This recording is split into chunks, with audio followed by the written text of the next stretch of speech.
Hello, what's up, everyone? Welcome to another installment of Mindfulness Minutes, where we take 1 to 3 minutes to give you a little bite sized pieces of creating more mindfulness in your life so that you can go on forward as your healthiest and happiest version of yourself. All right, big topic of this week, and really in a lot of ways, big topic of this month. Holiday seasons are obviously upon us. And I think it's a really great reminder when we look at healthy individuals that sometimes it's okay to not be okay. And I think that's the really big message that we need to be okay with, because on the other side, when you have someone that you love that is really struggling, it's really hard to talk to them. So I figured for today, what I thought would be great is how to start the conversation as we're heading into the holiday, we're heading into the new year, how to have a conversation with a family member that might be struggling and you're not entirely sure what to do, how to go about it, how to get them help if they need it. But I figured this would be a really quick way to do that. So let's go ahead and introduce ALEC, which is a really great acronym to help you to start the conversation. Now, ALEC comes from the Movember Foundation.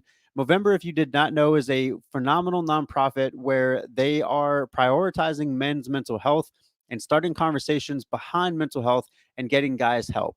And so, in this way, whether it is a person in your family, male, female, or what have you, that you want to be able to have this conversation with, I just wanted to make sure we walked you through some conversation starters to help engage that conversation.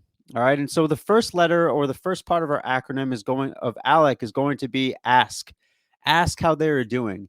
Making sure you're creating enough space just to start the conversation, because sometimes with these conversations, it might not go as planned. You might get out more what you didn't think that you would. What we're trying to do is just simply hold space and allow them to talk. So as you ask them how they're doing, your responsibility is to hush up and to start listening, right? And as they start to talk a bit more through it, things that you can say is you can say, hey, you haven't seemed like yourself. Are you okay?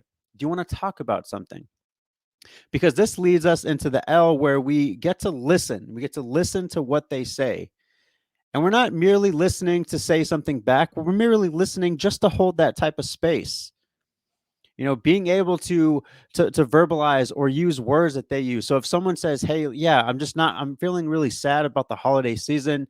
I miss a significant other, I miss someone, or I miss you guys. Literally what you can do is say, hey, it sounds like you're really sad because you miss so and so. You're just reflecting back to them things that they are saying, because as you reflect back what they say, in most cases, they're able to let their guard down a little bit, because it seems like you are listening, because not only are you mirroring what they say, but something that you can also do is mirror how they look. So if their arms are crossed or anything like that, you can just go ahead and have an open body language that is receiving of more safety and more things that they want to talk about. And as you listen a little bit more intently, this moves us into our E, which is encourage action. So if someone is saying that they're really struggling, let's say that they're not sleeping well. Let's say that they're not eating well. Let's say that they're engaging in other activities that probably aren't going to be the best for them. What you can do here is you can start to explore some of the options that they might have in order for them to get help. You might ask them, hey, if you're not sleeping well, uh, would you mind engaging in better sleep hygiene? If you're not eating well, would you mind eating breakfast? Can we talk about that? So you're trying to really, in this case, to encourage action, which moves us into the C of our ALEC acronym here, which is to check in. So after you get done with that first conversation, something that you can do is you can get something on the schedule. Hey, I know that we're here during the holidays, and heading into the new year, it's going to be really hard.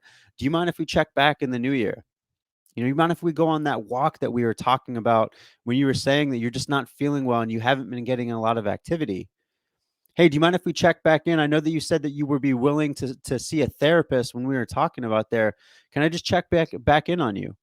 Because here, what it does is not only are you asking the questions and you're listening intently, and then you're also encouraging action, but the check-in is also that main message of, hey, I'm here whenever you need it. But let's make sure that we set a date, we set a FaceTime call, we set a Zoom call, we get together, whatever that is for you.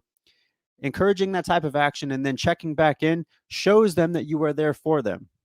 Now, remember, as we're going through all of this, this is one tactic for you to start the conversation. But one of the biggest things that we need to get behind, or the idea that we need to get behind, is we can't change them. The quickest way to help them is merely to let them know that you are there for them. And that's something that you can start this holiday season heading into the new year. You see someone that's struggling, using ALEC in that way.